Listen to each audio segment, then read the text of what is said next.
어떤 문서들은 시간이 지나도 사라지지 않습니다. 수천 년의 먼지 속에서도 수많은 손을 거쳐 필사되고 번역되고 또 번역되면서도 그 안에 담긴 무게가 희미해지지 않는 글들이 있습니다. 그것은 아름다운 문장 때문이 아닙니다. 오래된 언어의 향기 때문도 아닙니다. 그것이 살아남은 이유는 단 하나입니다.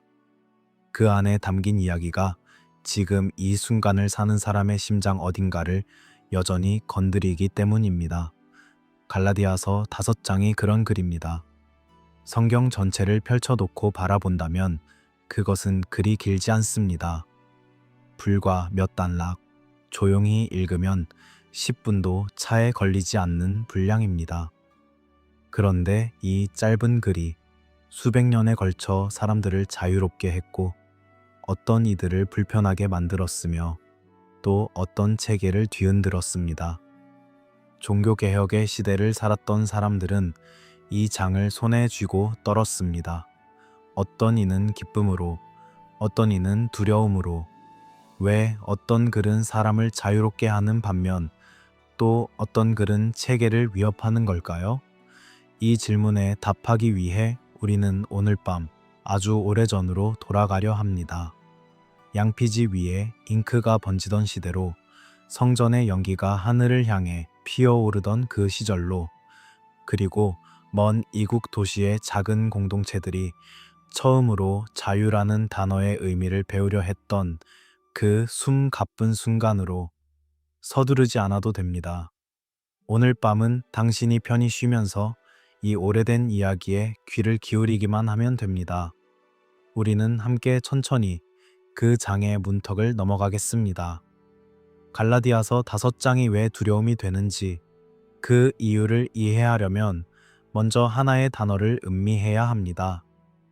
자유. 자유라는 단어는 아름답습니다. 누구나 원합니다. 그런데 놀랍게도 자유만큼 많은 사람을 불편하게 만드는 단어도 없습니다. 특히 그 자유가 자신이 세운 체계 안에서가 아니라 그 체계를 넘어서는 자리에서 선언될 때에는 더욱 그렇습니다. 갈라디아서 5장은 자유를 선언합니다.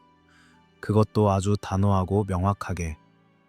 그리스도께서 우리를 자유롭게 하려고 자유를 주셨으니 그러므로 굳건하게 서서 다시는 종의 번개를 매지 말라고. 이 문장은 단순히 종교적 격려의 말이 아닙니다. 이것은 선언입니다.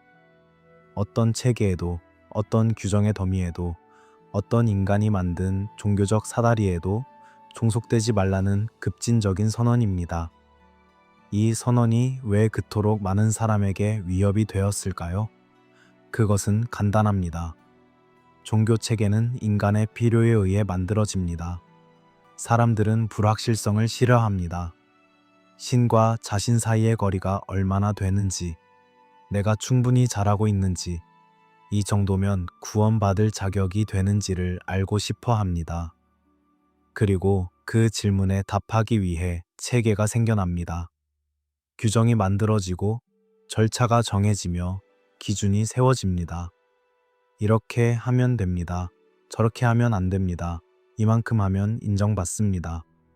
그런데 갈라디아서 5장은 그 전제 자체를 흔들어 버립니다.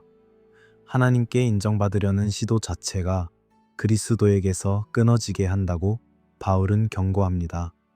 이것은 단순한 신학 이론이 아닙니다. 이것은 인간의 깊은 심리 안으로 파고드는 말입니다. 나는 충분히 잘하고 있는가? 나는 인정받고 있는가? 나는 자격이 있는가? 이 질문들이 우리 안에 얼마나 깊이 뿌리 내리고 있는지를 생각해보면 갈라디아서 5장이 단순히 2000년 전의 문서가 아니라 오늘 밤 이 자리에서도 여전히 살아있는 그림을 느낄 수 있습니다. 우리는 지금 그 문턱에 서 있습니다. 이 여정을 함께하는 동안 우리는 4개의 기둥을 돌아보게 될 것입니다. 자유, 은혜, 내면 전쟁, 그리고 사랑. 이 4가지는 갈라디아서 5장이 말하는 3개의 기둥들입니다. 그것들은 서로 분리된 주제가 아닙니다. 마치 오래된 건물의 기둥처럼 하나가 없으면 나머지도 무너지는 방식으로 서로 연결되어 있습니다. 그리고 이 기둥들을 이해하기 위해 우리는 먼저 그것들이 세워진 세계로 들어가야 합니다. 율법의 세계로. 613개의 규정이 하루의 공기처럼 새우며든 그 고대의 세계로. 하지만 그 전에 잠시만 눈을 감으세요. 촛불 하나가 어두운 방을 밝히는 장면을 상상해 보세요. 바람이 불면 흔들리지만 꺼지지는 않는 그 작은 불꽃을. 갈라디아서 5장은 그런 글입니다. 오래된 책의 어둠 속에서 작지만 꺼지지 않는 빛으로 수천 년을 살아남았습니다. 우리는 이제 그 빛이 어디서 왔는지를 찾아 떠납니다. 새벽이 오기 전의 고요 속에서 바람 소리만이 조용히 이 이야기를 이어갑니다. 그것은 질문입니다. 오랫동안 잊혀졌던 혹은 애써 외면했던 질문. 그럼 자유는 무엇인가? 그 질문을 가슴 속에 품은 채로 이제 우리는 시간을 거슬러 올라갑니다. 상상해 보세요. 아침 햇살이 예루살렘의 좁은 골목에 비스듬히 내려앉는 순간을. 돌바닥에서 솟아오르는 희미한 새벽 안개, 멀리서 들려오는 수탈개 울음소리, 그리고 그 모든 것보다 먼저 깨어나 조용히 중얼거리는 한 사람의 목소리. 그는 아직 눈도 완전히 뜨지 않은 상태에서 이미 기도를 시작합니다. 눈을 떴을 때 왼발과 오른발 중 어느 쪽을 먼저 내려놓아야 하는지, 잠자리에서 일어나기 전에 무엇을 먼저 말해야 하는지, 세면할 때 손을 어떻게 씻어야 하는지. 이것들은 선택의 문제가 아닙니다. 이것들은 그가 태어나기 전부터 그의 삶에 새겨진 리듬입니다. 율법이라는 이름의 리듬이. 우리는 지금 기원 전과 기원 후가 교차하는 어느 시점에 유대 세계 안으로 들어왔습니다. 이 세계를 이해하지 못하면 갈라디아서 5장을 이해할 수 없습니다. 왜냐하면 그 장이 말하는 자유는 허공에서 내려온 개념이 아니라 이 구체적인 세계, 이 리듬의 무게 속에서 탄생한 선언이기 때문입니다. 613이라는 숫자가 있습니다. 랍비 전통에 따르면 히브리 성경 안에는 613개의 계명이 담겨 있습니다. 248개의 긍정 명령과 365개의 금지 명령. 어떤 이들은 이것이 인체의 뼈의 수와 그리고 1년의 날 수와 일치한다고 말했습니다. 인간의 몸 전체로 삶의 모든 날을 다해 이 율법을 지켜야 한다는 의미로, 단순한 우연의 일치가 아니라 하나의 메시지처럼. 그러나 오해하지 마세요. 613이라는 숫자를 단순히 복잡한 규정의 목록으로 이해하는 것은 이 세계를 제대로 보지 못하는 것입니다. 이것은 단순한 법전이 아니었습니다. 이것은 삶 자체였습니다. 숨을 쉬듯, 걸음을 걷듯. 이 율법들은 유대인의 존재 방식에 녹아 있었습니다. 아침에 눈을 떠서 잠자리에 드는 순간까지 율법은 그들의 공기였습니다. 먹는 것부터 시작해 봅시다. 무엇을 먹을 수 있고 무엇을 먹을 수 없는지. 어떤 동물은 정결하고 어떤 동물은 부정합니다. 고기와 유제품을 같은 그릇에 담아서는 안 됩니다. 도살하는 방식, 피를 처리하는 방식, 식사 전후의 기도. 식탁 하나에만 이미 수십 개의 규정이 존재합니다. 그리고 이것은 시작에 불과합니다. 옷을 입을 때에도 규정이 있습니다. 2가지 종류의 실을 섞어 짠 직물은 금지됩니다. 겉옷의 내 귀퉁이에는 반드시 술을 달아야 합니다. 이것은 단순한 패션 규정이 아닙니다.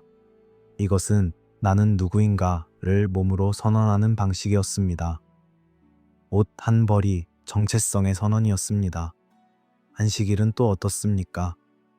금요일 해질녘부터 토요일 해질녘까지 이 시간은 거룩하게 구별되어야 합니다. 불을 피워서는 안 됩니다. 걸을 수 있는 거리에도 제한이 있습니다.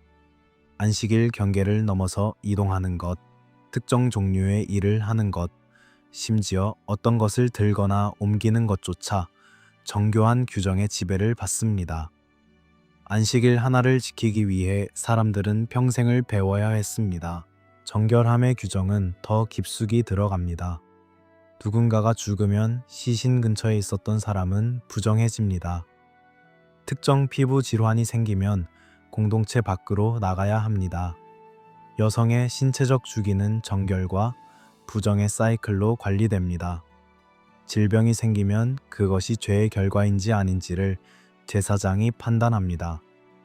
몸의 상태가 영적 상태와 직접 연결된 세계, 이것이 율법의 세계였습니다.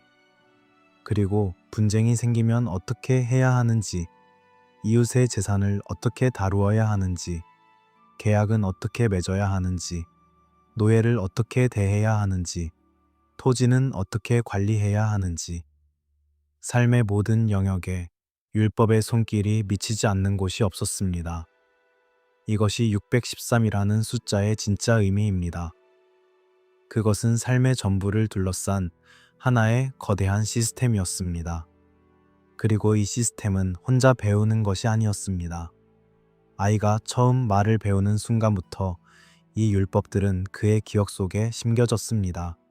쉐마 이스라엘, 이스라엘아 들으라. 이것이 아이가 가장 먼저 배우는 기도였습니다. 하나님이 한 분이심을 선언하는 이 기도는 아침마다 저녁마다 반복되었습니다. 자리에 누울 때에도, 자리에서 일어날 때에도 율법은 몸의 언어가 되었습니다. 생각하기 전에 이미 몸이 아는 것들. 아버지는 아들에게, 랍비는 제자에게 이 율법을 가르쳤습니다. 이야기로, 질문으로, 토론으로. 아이는 성경의 이야기를 들으며 자랐고 그 이야기 속의 인물들과 자신을 연결했으며 율법을 지키는 삶이 곧 하나님 앞에 바르게 서는 삶임을 배웠습니다. 이것이 잘못된 것이었을까요? 아닙니다. 이것은 아름다운 것이었습니다. 율법은 하나님이 그의 백성에게 준 선물이었습니다. 삶을 어떻게 살아야 하는지, 공동체를 어떻게 유지해야 하는지, 서로를 어떻게 대해야 하는지를 가르쳐주는 지혜의 선물이었습니다. 그러나 인간은 무언가를 선물로 받으면 그것을 붙잡으려 합니다. 그리고 붙잡으려는 순간 선물은 부담이 됩니다. 예루살렘 성전을 생각해 보세요. 그것은 단순한 건물이 아니었습니다. 그것은 우주의 중심이었습니다. 히브리인들에게 성전은 하늘과 땅이 만나는 장소, 거룩한 분의 임재가 머무는 곳이었습니다. 그 웅장함을 상상해 보세요. 거대한 돌기둥들, 뜰마다 달려있는 사람들, 제사장들의 줄지은 행렬, 그리고 끝없이 피어오르는 향연이. 성전의 리듬은 율법의 리듬이었습니다. 매일 아침과 저녁 번제가 드려졌습니다. 안식일에는 특별한 제물이 추가되었습니다. 새해와 속죄일과 초막절과 유월절에는 더 큰 제사들이 있었습니다. 죄를 지은 사람은 제물을 가지고 성전으로 왔습니다. 제사장이 그것을 받아 규정에 따라 처리했습니다. 피가 제단에 뿌려졌습니다. 연기가 올라갔습니다. 그리고 사람은 다시 집으로 돌아갔습니다. 그런데 이 장면에는 조용하지만 깊은 슬픔이 있습니다. 그 사람이 집으로 돌아간 다음에는 어떻게 되었을까요? 그는 정말로 가벼워졌을까요? 마음속 깊은 곳에서 정말로 무언가가 씻겨나갔다고 느꼈을까요? 아니면 다음 날 또다시 새로운 실수를 하고 또다시 재물을 들고 돌아와야 한다는 것을 알면서 그저 잠시의 유예를 얻었다는 안도감 속에 있었을까요? 반복. 이것이 성전 제사 시스템의 핵심이었습니다. 반복되는 제사, 반복되는 속죄, 반복되는 의식. 히브리서를 쓴 저자는 훗날 이것을 이렇게 표현했습니다. 해마다 드리는 제사는 온전케 할 수 없으므로 만약 온전케 했다면 드리기를 멈추었을 것이라고. 상처에 붙이는 붕대를 생각해 보세요. 붕대는 상처를 치유하지 않습니다. 붕대는 그저 덮을 뿐입니다. 그리고 시간이 지나면 다시 갈아야 합니다. 제사의 시스템이 그런 것이었습니다. 치유가 아니라 덮음, 완성이 아니라 임시, 끝이 아니라 반복.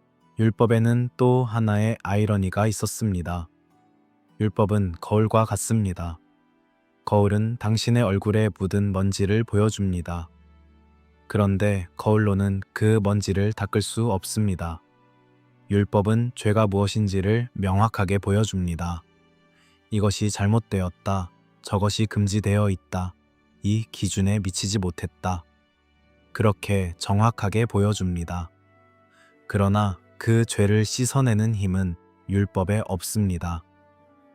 이것이 율법의 기능이면서 동시에 율법의 한계였습니다.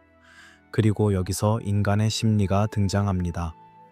거울 앞에서 자신의 더러움을 본 사람은 어떻게 반응할까요? 더 자주 닦으려 합니다. 더 열심히, 더 완벽하게. 그리고 혹시라도 실패할까봐 그 실패를 미리 막기 위해 거울 주변에 울타리를 세우기 시작합니다. 율법 주변에 세워진 추가적인 규정들. 이것을 랍비 전통에서는 울타리 율법이라고 불렀습니다. 안식일에 일하지 말라는 규정이 있습니다. 그렇다면 일이란 무엇인지를 정의해야 합니다. 글을 쓰는 것도 일입니까? 그렇다면 몇 글자부터 일입니까? 2글자 이상이면 일입니다. 그렇다면 한 글자를 쓰는 것은? 그것은 어떤 상황에서 쓰느냐에 따라 달라집니다. 이렇게 하나의 규정이 수십 개의 세부 규정을 낳고 그 세부 규정들이 또 새로운 규정을 낳습니다. 안전을 찾다가 더 깊이 얽매이는 역설. 이것이 율법의 그림자 속에서 살았던 사람들의 경험이었습니다. 그들의 내면 독백을 상상해 보세요. 오늘도 실패했다. 안식일 규정을 완벽하게 지키지 못했다. 부정한 것을 만졌다. 생각해서는 안 될 것을 생각했다. 내일 아침 일찍 성전에 가야겠다. 아니면 지금 당장 속죄의 기도라도 드려야겠다. 하지만 이미 너무 늦은 것 같다. 나는 충분하지 않다. 나는 늘 충분하지 않다. 이것이 율법 중심 신앙에 남길 수 있는 피로입니다. 끝없는 평가, 끝없는 기준, 끝없는 실패. 그리고 그 피로 위에 쌓이는 또 하나의 의무. 더 열심히 해야 한다. 더 완벽해야 한다. 그렇지 않으면 인정받지 못한다. 물론 이것이 율법의 원래 의도가 아니었습니다. 율법은 억압을 위해 주어진 것이 아니었습니다. 그것은 자유 속에서 어떻게 살아가야 하는지를 가르쳐주는 지혜였습니다. 출애굽 이후에 주어진 율법은 노예였던 사람들에게 자유인으로 사는 법을 가르쳐주는 사랑의 언어였습니다. 그러나 세대가 지나고 체계가 쌓이고 울타리가 세워지면서 그 사랑의 언어는 무거운 짐이 되었습니다. 예루살렘 성전에서 멀어져 봅니다. 화면이 천천히 이동합니다. 성전의 웅장한 벽에서 예루살렘의 골목을 지나 성문을 벗어나 성 밖의 언덕 쪽으로 시선이 흘러갑니다. 그 언덕에 무엇이 있었는지 우리는 아직 말하지 않겠습니다. 하지만 이것만은 말할 수 있습니다. 그 언덕에서 무언가가 끝났다고 선언되었습니다. 그리고 그 끝은 시작이었습니다. 그날 무엇이 끝났다고 선언되었는가? 이 질문을 가슴속에 품고 우리는 조금 더 가까이 다가갑니다. 바람이 조용히 불어옵니다. 성전의 영이 냄새가 서서히 사라지고 대신 먼지와 나무 냄새, 그리고 묘하게도 무언가 새로운 것의 냄새가 공기 속에 섞입니다. 오래된 질서가 흔들리는 순간의 냄새. 아직은 아무도 그것이 무엇인지 완전히 알지 못하는 그런 전환점의 냄새. 우리는 이제 그 언덕을 향해 걸어갑니다. 어떤 것들은 조용히 끝납니다. 폭풍이나 소리 없이 그저 어느 순간 이전과는 다른 세상이 되어 있는 방식으로. 그리고 어떤 것들은 끝나면서 시작됩니다. 마치 숨을 한번 완전히 내쉬어야만 다음 숨을 들이쉴 수 있는 것처럼. 갈라디아서 5장이 선언하는 자유는 바로 이런 방식의 끝에서 태어났습니다. 유대인의 달력에서 6월절 직후의 시간은 특별한 긴장을 품고 있었습니다. 예루살렘은 순례자들로 가득 찼습니다. 로마 총독은 혹시 있을 소요를 대비해 주둔 병력을 늘렸습니다. 성전은 분주하고 거리는 복잡하고 공기는 팽팽했습니다. 그런 시간 속에 예루살렘 성 밖의 언덕에서 한 사람이 십자가에 달렸습니다. 이 장면을 우리는 자극적으로 묘사하지 않겠습니다. 피와 고통의 디테일이 아니라 보이지 않는 차원에서 일어난 전환에 초점을 맞추겠습니다. 그날 오후 3시 무언가가 바뀌었습니다. 성전 안쪽에 지성소와 성소를 가르는 거대한 휘장이 있었습니다. 어떤 사람들은 이 휘장이 높이가 18m에 달했고 손가락 하나로는 찢을 수 없을 만큼 두껍고 단단했다고 기록했습니다. 이 휘장은 경계였습니다. 거룩한 분의 임재가 머무는 곳과 그렇지 않은 곳 사이의 경계. 오직 대제사장만, 오직 1년에 한 번, 오직 특정한 방식으로 준비된 후에만 그 안으로 들어갈 수 있었습니다. 그 이외의 모든 이에게 그 문은 닫혀 있었습니다. 그런데 그날 그 휘장이 찢어졌습니다. 위에서 아래로. 이것이 무엇을 의미하는지 천천히 음미해 보세요. 위에서 아래로. 인간이 아래에서 올라가서 찢은 것이 아니라 위에서 아래로 열린 것입니다. 인간의 노력으로 이루어진 것이 아니라 다른 방향에서 온 것입니다. 닫혀 있던 것이 열렸습니다. 분리되어 있던 것이 연결되었습니다. 접근할 수 없었던 것이 이제 가까워졌습니다. 이것은 단순한 종교적 상징이 아닙니다. 이것은 하나의 시스템의 종결을 의미합니다. 수천 년 동안 인간은 거룩 앞에서 거리를 유지해야 했습니다.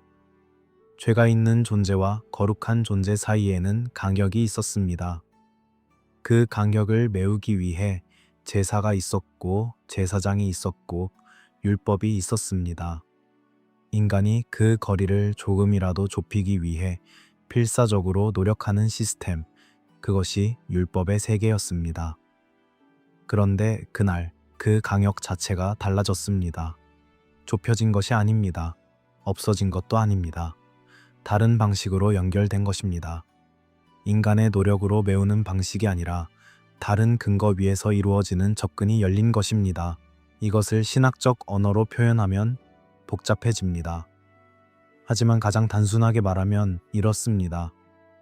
더 이상 완벽하게 준비된 사람만 들어갈 수 있는 것이 아니라 다른 방식으로 온 사람도 이제 가까이 올 수 있게 되었습니다. 반복되는 제사로 임시로 덮는 방식이 아니라 한 번으로 완성된 무언가가 그 자리를 대신하게 되었습니다. 끝없는 반복이 끝났습니다. 그러나 이 소식이 세상 모든 곳에 동시에 알려지지는 않았습니다. 세상은 그렇게 작동하지 않습니다. 어떤 소식은 천천히 퍼져나갑니다.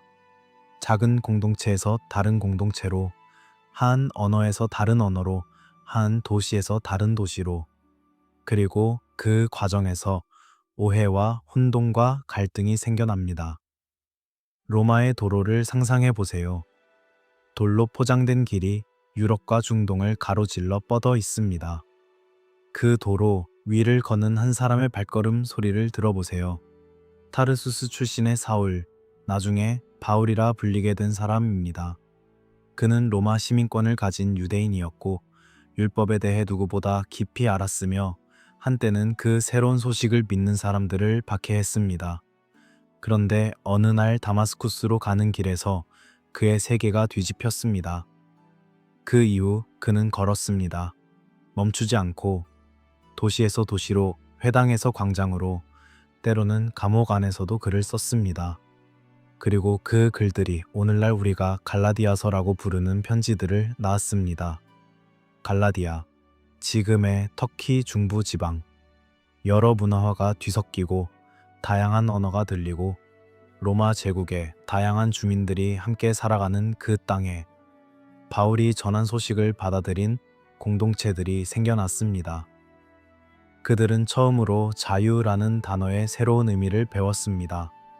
복잡한 율법 체계가 아니라 다른 근거 위에서 하나님과 연결될 수 있다는 소식. 행위가 아니라 신뢰로, 성취가 아니라 선물로, 땀이 아니라 은혜로. 그 공동체에 생기가 있었습니다. 처음으로 숨을 제대로 쉬는 것 같은 가벼움이 있었습니다. 그런데 바울이 떠난 자리에 다른 교사들이 들어왔습니다. 그들이 무슨 말을 했는지, 그 말이 왜 갈라디아 사람들을 흔들었는지, 이제 우리는 그 이야기 속으로 더 깊이 들어갑니다. 왜냐하면 그 이야기는 2000년 전의 이야기이지만 동시에 지금 이 순간의 이야기이기도 하기 때문입니다. 자유를 맛본 공동체가 왜 다시 무거운 짐을 지려 했는지, 그 이유를 이해하는 것은 우리 자신의 마음을 이해하는 일과 다르지 않습니다. 다른 교사들이 들어옵니다. 그들의 발소리가 조용히 들려오기 시작합니다. 아무도 자신이 함정에 걸리고 있다고 생각하면서 함정에 걸리지는 않습니다. 그것이 함정의 본질입니다. 가장 위험한 설득은 언제나 그럴듯하게 들리는 말에서 시작됩니다. 갈라디아 공동체에 들어온 교사들, 그들이 무슨 말을 했는지 정확히 기록된 것은 없습니다. 그러나 바울의 편지를 통해 우리는 그 윤곽을 어렵지 않게 그려볼 수 있습니다. 그들은 아마 이렇게 말했을 것입니다. 예수를 믿는 것은 좋습니다. 우리도 그것을 부정하지 않습니다. 그러나 아브라함의 언약, 이스라엘의 전통, 하나님이 모세에게 주신 율법, 이것들은 단순히 버려지는 것이 아닙니다. 예수 안에서의 믿음 위에 이 전통도 함께 더해진다면 더욱 완전한 신앙이 되지 않겠습니까? 할례 하나쯤이야. 그것이 뭐 대단한 일입니까? 이것은 단순한 의식이 아니라 아브라함의 후손임을 확인하는 표시입니다. 더하는 것이 빼는 것보다 낫지 않습니까? 이 논리는 경건하게 들렸습니다. 존중할 만한 전통에 근거했습니다. 무례하거나 극단적이지 않았습니다. 오히려 조심스럽고 사려 깊어 보였습니다. 그리고 갈라디아 사람들은 흔들렸습니다. 이해할 수 있습니다. 그들 중 많은 수가 이방인이었습니다. 유대 전통에 뿌리를 두지 않은 사람들. 그들에게 수천 년의 역사를 가진 전통은 매력적으로 보였을 수 있습니다. 깊이가 있어 보였을 수 있습니다. 아무것도 없이 믿음만으로 서 있는 것보다 역사적 전통 위에 서 있는 것이 더 안정적으로 느껴졌을 수 있습니다. 그러나 바울은 그 흔들림을 보고 놀랍도록 직접적인 언어로 반응합니다. 갈라디아서 5장의 첫 번째 말은 이것입니다. 그리스도께서 우리를 자유롭게 하려고 자유를 주셨으니 그러므로 굳건하게 서서 다시는 종의 멍에를 매지 말라. 멍에. 이 단어의 무게를 생각해 보세요. 멍에는 나무로 만든 틀입니다. 소의 목과 어깨를 누르며 소를 원하는 방향으로 이끌기 위해 사용합니다.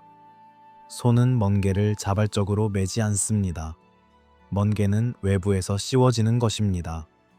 그리고 한번 씌워지면 소는 그 틀이 이끄는 방향으로만 움직일 수 있습니다. 바울이 율법의 체계를 멍게로 부른 것은 그 체계를 경멸해서가 아닙니다. 율법 자체가 나쁜 것이라서도 아닙니다. 그것은 구원의 근거로 사용될 때, 즉 이것을 지킴으로써 하나님께 인정받으려는 체계로 작동될 때 그것은 멍해가 된다는 것입니다. 자유를 가진 사람을 다시 종으로 만드는 멍해가. 할례 하나쯤이라는 말에 숨겨진 함정은 바로 이것입니다. 그 하나가 단지 하나로 끝나지 않는다는 사실입니다. 바울은 말합니다. 할례를 받으면 율법 전체를 행해야 할 의무를 지게 된다고. 이 말의 논리를 따라가 봅시다. 만약 구원 혹은 하나님의 인정을 얻기 위해 어떤 행위가 필요하다는 원칙을 받아들인다면 그 원칙은 하나의 행위로 끝나지 않습니다. 그 원칙이 작동하기 시작하면 모든 관련된 행위들이 함께 의무가 됩니다. 하나의 문을 열면 그 뒤에 모든 방이 함께 열립니다.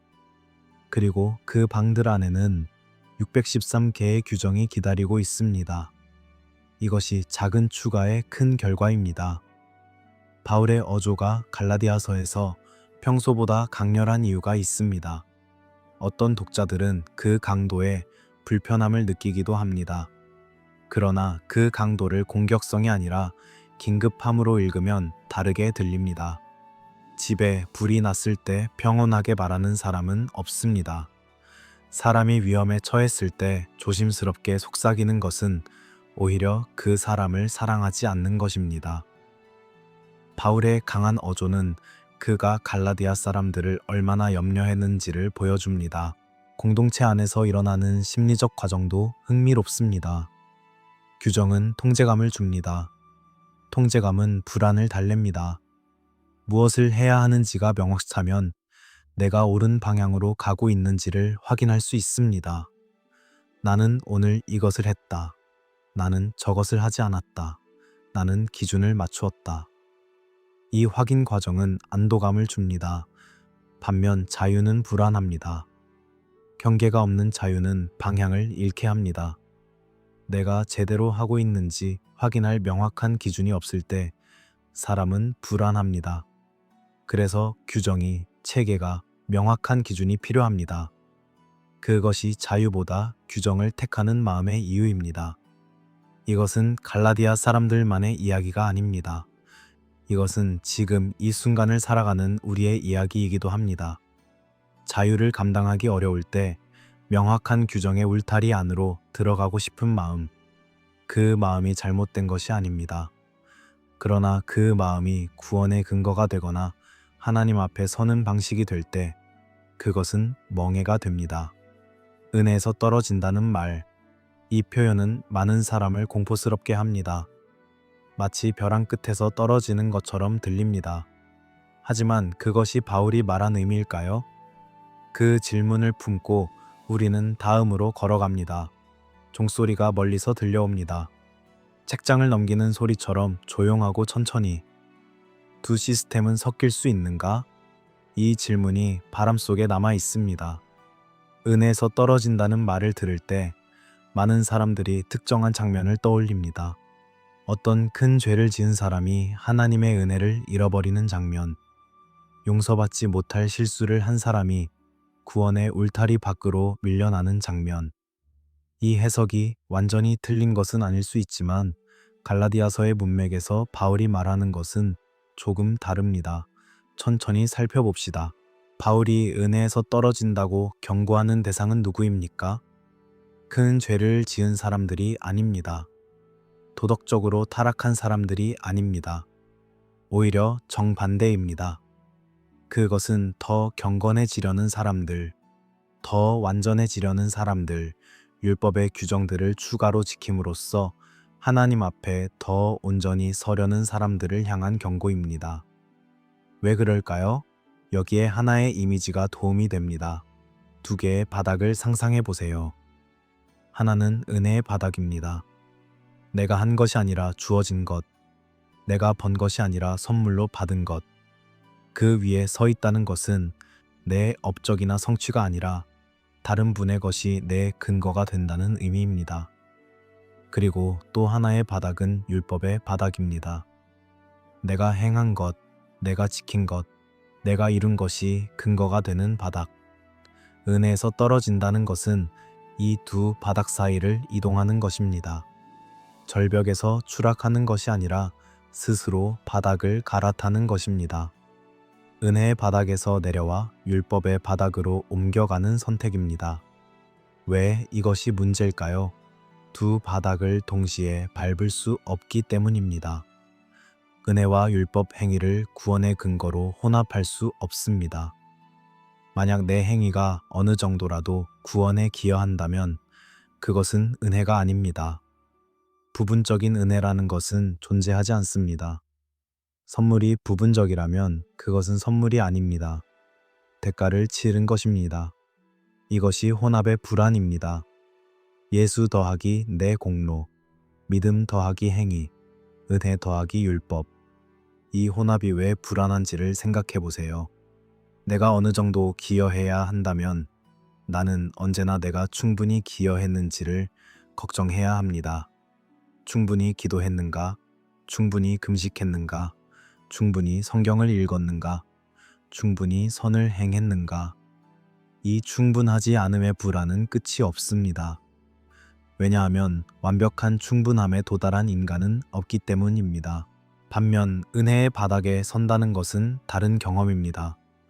내가 충분하지 않다라는 것이 출발점이 됩니다. 그런데 그 출발점이 문제가 아닙니다. 왜냐하면 근거가 나에게 있지 않기 때문입니다. 이것은 책임감을 버리는 것이 아닙니다. 이것은 구원의 무게를 내려놓는 것입니다. 그 무게를 내가 질 수 없다는 사실을 인정하는 것입니다. 그리고 그 인정 위에서 다르게 살아가기 시작하는 것입니다. 이제 바울은 믿음이 무엇인지를 설명합니다. 그런데 그 설명이 흥미롭습니다. 그는 믿음을 단순한 동의라고 말하지 않습니다. 예수가 주님이라는 사실에 동의하는 것, 이것이 옳다고 머리로 인정하는 것, 그것이 믿음이 아니라는 의미가 아닙니다. 그러나 그것으로 충분하지 않습니다. 갈라디아서 5장 6절에서 바울은 이렇게 씁니다. 사랑으로 역사하는 믿음이라고. 믿음은 움직입니다. 믿음은 관계입니다. 믿음은 연결입니다. 그리고 그 연결이 살아있을 때 그 안에서 사랑이 자라납니다.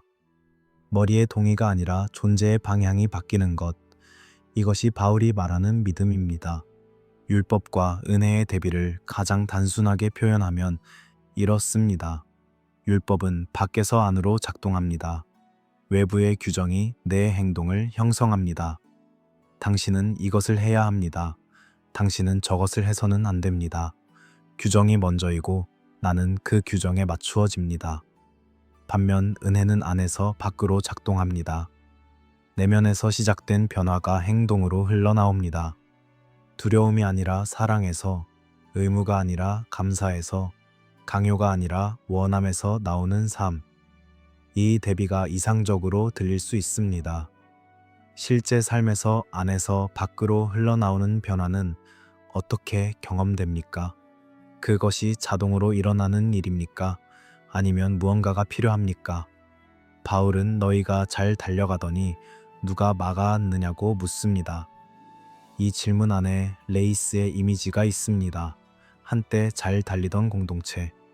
기쁨으로, 자유로, 사랑으로 앞을 향해 달리던 사람들. 그런데 무언가가 그 다름을 방해했습니다. 자유는 방종이 아닙니다. 이것이 5장이 말하는 핵심 중 하나입니다. 자유는 욕망의 면허가 아닙니다. 자유는 사랑을 위한 숨입니다. 그 숨을 쉴 수 있을 때 비로소 달릴 수 있습니다. 레이스가 어떻게 흐트러지는지 그 과정을 이제 조금 더 가까이에서 들여다봅니다. 한번 잘 달리던 공동체를 상상해 보세요. 처음에는 가벼웠습니다. 오래된 짐을 내려놓은 후에 그 가벼움. 처음으로 제대로 숨을 쉬는 것 같은 느낌. 그들은 함께 모였고 이야기를 나눴으며 서로를 돌보았습니다. 그 공동체에는 생기가 있었습니다. 그런데 언제부터인가 그 생기가 조금씩 달라지기 시작했습니다. 바울은 묻습니다. 너희가 잘 달려가더니 누가 막았느냐? 이 질문의 전제는 분명합니다. 그들은 한때 잘 달리고 있었습니다. 그런데 이제 달리지 않고 있거나 잘못된 방향으로 달리고 있습니다. 그 막힌 지점이 어디인지, 그 막힌 원인이 무엇인지를 함께 살펴봅시다. 처음의 기쁨이 자기 검열로 바뀌는 과정은 조용합니다. 갑자기 일어나지 않습니다. 서서히 눈치채기 어렵게 마치 새벽 안개처럼 스며듭니다. 공동체 안으로 새로운 가르침이 들어왔습니다. 그것은 직접적인 공격의 형태가 아니었습니다. 오히려 보완의 형태였습니다. 더 하는 것, 풍성하게 하는 것처럼 보였습니다. 그런데 이 더하기가 실은 곱셈이 아니라 나눗셈이었습니다. 그것은 복음의 풍성함을 더하는 것이 아니라 복음의 순수성을 나누는 것이었습니다. 바울이 사용하는 이미지가 있습니다. 누룩입니다. 작은 누룩이 반죽 전체를 바꿉니다. 이것이 왜 강력한 이미지인지 생각해 보세요. 누룩은 눈에 보이지 않습니다. 그것을 반죽에 넣어도 처음에는 아무것도 달라진 것 같지 않습니다. 그러나 시간이 지나면 반죽 전체가 변합니다. 누룩이 퍼진 반죽은 더 이상 처음의 반죽이 아닙니다. 복음에 추가된 조건 하나, 처음에는 아무것도 달라지지 않은 것처럼 보입니다. 그러나 그 조건이 작동하기 시작하면 공동체 전체가 변합니다. 그 변화의 과정이 어떻게 진행되는지 천천히 따라가 봅시다. 첫 번째 단계는 조건의 추가입니다. 믿음으로 충분하지만 이것도 해야 한다. 이 단계에서는 아직 공동체가 흔들리지 않아 보입니다.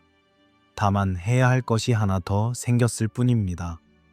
두 번째 단계는 비교입니다. 이것을 한 사람과 하지 않은 사람 사이에 차이가 생깁니다. 자연스럽게 서로를 바라보기 시작합니다.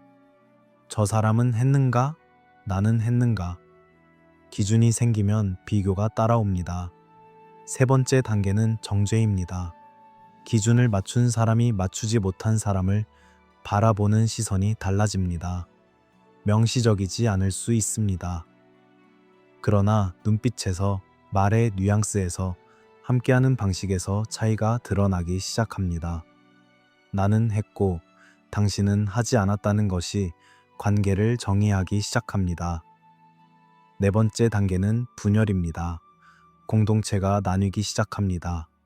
이 기준을 받아들인 그룹과 받아들이지 않은 그룹, 바른 편과 그렇지 않은 편, 완전한 편과 부족한 편. 한때 함께 달리던 공동체가 서로 다른 방향을 바라보게 됩니다. 이 연쇄가 누룩처럼 조용히, 그러나 확실하게 진행됩니다. 그런데 바울의 어조를 다시 생각해 봅시다. 그는 이 과정을 비난하기 위해 말하는 것이 아닙니다. 그의 어조는 초기에 병을 발견한 의사와 더 가깝습니다. 의사는 환자에게 이것이 얼마나 심각한지를 명확하게 말합니다. 당장 치료하지 않으면 더 악화된다고. 그 말이 듣기에 불편할 수 있습니다. 하지만 그 말은 사랑에서 나옵니다. 환자가 잘 되기를 바라기 때문에 불편한 말을 하는 것입니다. 바울이 갈라디아 공동체에게 강한 언어를 사용하는 것은 그들을 정죄하기 위함이 아닙니다. 그들을 살리기 위한 긴급함에서입니다. 이제 초점이 이동합니다. 교리 싸움에서 삶의 전쟁으로, 무엇을 믿어야 하는가의 문제에서 어떻게 살아야 하는가의 문제로, 바울은 갑자기 전환합니다. 성령을 따라 행하라. 그렇게 하면 육체의 욕심을 이루지 않을 것이라고. 이 전환이 중요합니다. 왜냐하면 이것이 자유와 방종의 차이를 설명하는 핵심이기 때문입니다. 율법의 먼 길을 벗었다는 것이 아무렇게나 살아도 된다는 의미가 아닙니다. 오히려 더 깊은 내면의 전쟁이 있습니다. 두 목소리의 전쟁, 육체와 성령의 갈등. 그 전쟁의 증거는 무엇으로 드러나는가? 이 질문이 다음으로 이어집니다. 반죽이 천천히 부푸는 장면이 눈앞에 남아 있습니다. 보이지 않는 힘이 보이는 변화를 일으키는 장면. 가르침도 그렇고 삶도 그렇습니다. 우리 안에서 무엇이 자라고 있는지 시간이 말해줍니다. 육체. 이 단어를 들으면 무엇이 떠오릅니까? 많은 사람이 즉각적으로 몸을 떠올립니다. 육체적인 쾌락, 감각적인 것들, 물질적인 세계. 그러나 바울이 갈라디아서에서 말하는 육체는 그보다 훨씬 깊은 차원을 가리킵니다. 육체는 몸이 아닙니다. 육체는 방향입니다. 하나님 없이 혹은 하나님과 관계없이 스스로의 힘으로, 스스로의 방식으로 살아가려는 오래된 성향입니다. 이것은 모든 인간 안에 있는 무언가입니다. 몸이 있는 사람에게만 있는 것이 아니라 영적으로 경건해 보이는 사람 안에도 있는 무언가입니다.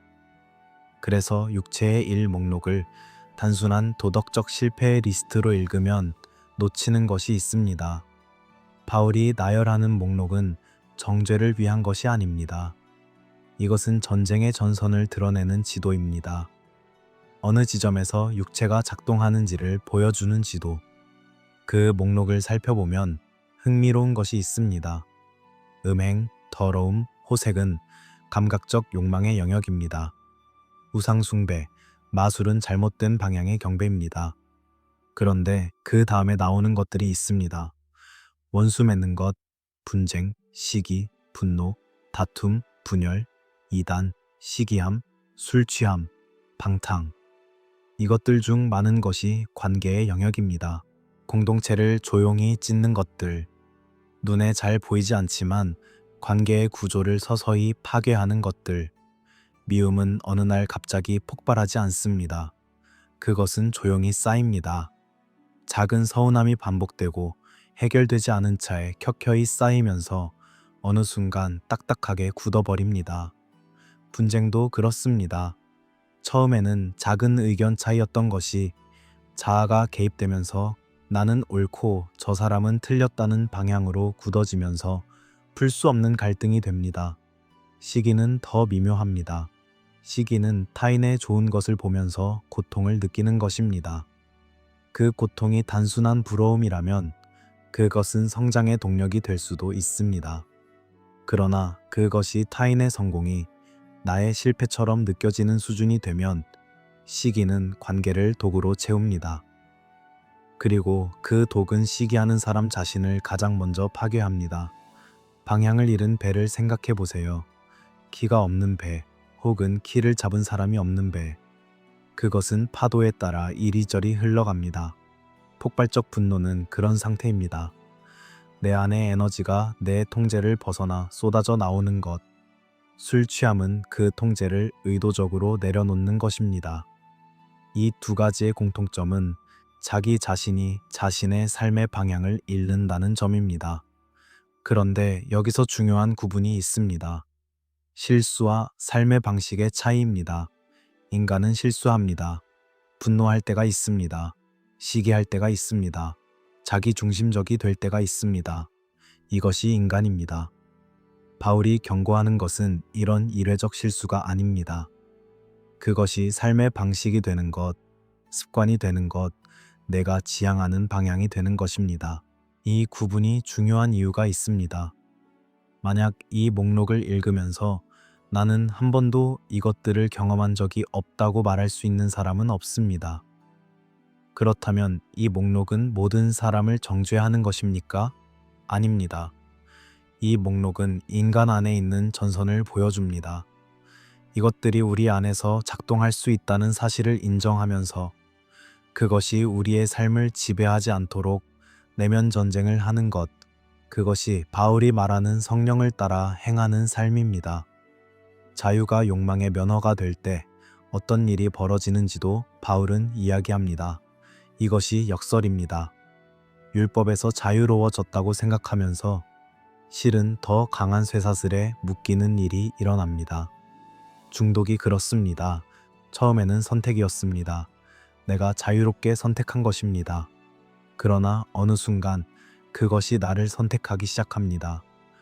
그것 없이는 살 수 없는 상태. 관계 파괴도 그렇습니다. 처음에는 상대방을 향해 쏟아낸 것이었습니다. 그러나 결국 나도 그 관계 속에서 상처를 받습니다. 자유를 오용하면 자유를 잃게 됩니다. 그런데 바울은 멈추지 않습니다. 그는 전쟁의 전선을 보여주고 나서 더 아름다운 것을 보여줍니다. 숲의 밤을 상상해 보세요. 바람이 불고 나무잎이 흔들리고 새벽이 오기 전에 고요한 어둠. 그 어둠 속에서 무언가가 익어가고 있습니다. 보이지 않지만 실제하는 것, 들리지 않지만 분명히 작동하는 것. 성령의 열매. 이제 우리는 그 이름을 조용히 부르기 시작합니다. 과수원을 상상해 보세요. 새벽 안개가 나무들 사이를 가득 채운 그 고요한 과수원을. 나무는 서 있습니다. 그것이 전부입니다. 나무는 열매를 만들기 위해 애쓰지 않습니다. 나무는 단지 뿌리를 내리고 물을 흡수하고 빛을 향해 자랍니다. 그리고 계절이 되면 자연스럽게 열매가 맺힙니다. 성령의 열매.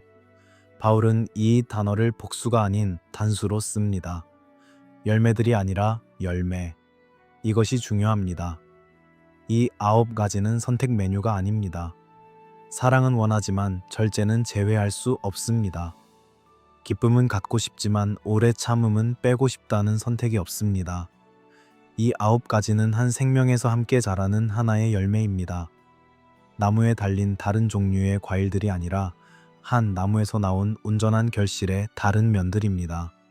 그렇다면 이것들은 어디서 옵니까? 이것이 핵심입니다. 이것들은 만들어지지 않습니다.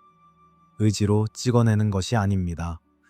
더 노력하면 더 많이 얻을 수 있는 것이 아닙니다. 이것은 연결해서 자랍니다. 관계 속에서 시간을 두고 천천히 자랍니다. 뿌리가 물을 만나야 나무가 자라듯 영혼이 무언가와 연결될 때 그 연결 안에서 이것들이 자랍니다. 사랑부터 시작해 봅시다. 첫 번째이자 가장 근본적인 것. 그런데 사랑이 무엇인지를 말하는 것은 언제나 어렵습니다. 사람들은 너무 다양한 의미로 이 단어를 사용하기 때문입니다. 감정으로서의 사랑, 끌림으로서의 사랑, 애착으로서의 사랑. 그러나 바울이 여기서 말하는 사랑, 그리고 갈라디아서 전체에서 말하는 사랑은 다른 차원입니다. 그것은 감정이 아니라 방향입니다. 타인을 향한 의도된 방향. 그 사람에게 좋은 것이 무엇인지를 알고 그것을 원하며 그것을 위해 행동하는 것. 상대방이 그것을 받을 자격이 있을 때가 아니라 내가 그것을 주고 싶은 기분일 때가 아니라 그것이 그 사람에게 필요하기 때문에 선택하는 것. 이 사랑은 힘듭니다. 감정에서 오는 사랑은 쉽습니다. 상대방이 좋을 때, 함께 있는 것이 즐거울 때, 관계가 내게 유익할 때의 사랑은 노력 없이 옵니다. 그러나 바울이 말하는 사랑은 그 감정이 없을 때도 선택하는 것입니다. 그리고 그 선택이 가능하려면 내 안에서 무언가가 먼저 변해 있어야 합니다. 뿌리가 먼저입니다. 기쁨. 이것을 행복과 혼동하지 않는 것이 중요합니다. 행복은 상황에 달려 있습니다. 좋은 일이 일어나면 행복하고 나쁜 일이 일어나면 행복하지 않습니다. 그것은 자연스러운 감정의 흐름입니다. 그런데 기쁨은 다릅니다. 기쁨은 상황의 아래, 더 깊은 곳에 있는 것입니다. 파도 위는 출렁이지만 깊은 바다는 고요한 것처럼 기쁨은 표면의 변화에도 흔들리지 않는 깊은 안정감입니다. 그것은 상황에서 오는 것이 아니라 관계에서 옵니다. 어떤 상황에서도 변하지 않는 관계를 가진 사람에게 흐르는 것, 평안도 마찬가지입니다. 불안이 없는 상태를 평안이라고 생각하기 쉽습니다. 그러나 그런 의미의 평안은 이 세상에 존재하지 않습니다.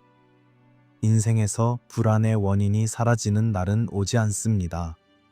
바울이 말하는 평안은 불안의 원인이 없는 상태가 아니라 불안의 파도 속에서도 흔들리지 않는 닻이 있는 상태입니다. 그 닻은 관계에서 옵니다. 어떤 상황에서도 나를 놓지 않는 분과 연결되어 있다는 확신에서. 오래 참음, 이것은 단순히 인내가 아닙니다. 인내는 이를 악물고 버티는 것입니다. 오래 참음은 다릅니다. 그것은 시간에 대한 관점이 바뀐 것입니다. 지금 당장 결과가 보이지 않아도, 지금 당장 변화가 느껴지지 않아도 씨앗이 자라는 데는 시간이 필요하다는 것을 알기 때문에 기다릴 수 있는 것. 사람도 변하는데 시간이 필요하다는 것을 알기 때문에 그 시간을 함께 통과해 줄 수 있는 것. 자비. 이것은 타인의 필요에 민감한 것입니다. 내 것을 고집하기보다 상대방의 상황을 먼저 보는 것. 강압이 아니라 부드러움으로. 규정이 아니라 사람을 먼저 보는 것. 양선. 단순히 착한 것이 아닙니다. 선함이 넘쳐서 흘러나오는 것입니다. 의무에서 하는 선이 아니라 내 안에서 자연스럽게 흘러나오는 선. 이것은 만들어지는 것이 아니라 안에서 차오를 때 밖으로 흘러나오는 것입니다. 충성. 신뢰할 수 있음. 오늘 한 말을 내일도 지키는 것. 관계 속에서 일관된 것. 이것은 도덕적 완벽함과 다릅니다. 실수할 수 있습니다. 그러나 실수를 인정하고 관계를 지속하고 약속을 이어가는 것. 이것이 충성입니다. 온유, 부드러움. 그러나 약함이 아닙니다. 온유는 힘이 있는데 그 힘을 통제하는 것입니다. 힘이 없어서 조용한 것이 아니라 힘이 있지만 그 힘을 사랑의 방향으로 사용하기로 선택하는 것. 강한 손이 조심스럽게 부드럽게 무언가를 다루는 것. 절제. 마지막이지만 결코 마지막이 아닙니다. 절제는 억압이 아닙니다. 이것을 하고 싶지만 참아야 한다는 고통스러운 금지가 아닙니다. 절제는 자유입니다. 욕망에 이끌려 사는 것이 아니라 내가 원하는 방향으로 내 삶을 이끄는 것. 욕망을 다스릴 수 있을 때 비로소 삶이 내 것이 됩니다. 이것이 절제의 아름다움입니다. 그리고 바울은 놀라운 말을 합니다. 이 같은 것을 금지할 법이 없다고. 이 말이 얼마나 의미심장한지를 생각해 보세요. 사랑하는 사람을 법으로 금지할 수 없습니다. 진정으로 기뻐하는 사람을 막을 법이 없습니다. 다른 사람을 위해 자신을 내어주는 사람을 규정으로 억누를 수 없습니다. 율법은 최소한을 규정합니다. 이것 이하로는 내려가지 말라고. 그러나 성령의 열매는 그 최소한을 넘어섭니다. 율법이 가리키는 방향으로 가되 율법이 상상하지 못한 높이까지 올라가는 것입니다. 그렇다면 우리는 어떻게 이것들을 향해 걸어가는가? 성령을 따라 행하는 삶은 어떤 모습인가? 이 열매들은 전쟁의 승리 흔적입니다. 내면의 전쟁에서 성령이 이겨가는 과정의 흔적들입니다. 새벽의 과수원으로 돌아가 봅니다. 열매가 하루아침에 맺히지 않습니다. 씨앗이 심겨지고 뿌리가 내려지고 계절이 지나야 합니다. 이것은 위로입니다. 지금 당장 이 모든 것이 내 삶에 풍성하게 있지 않아도 됩니다. 시간이 필요합니다. 과정이 필요합니다.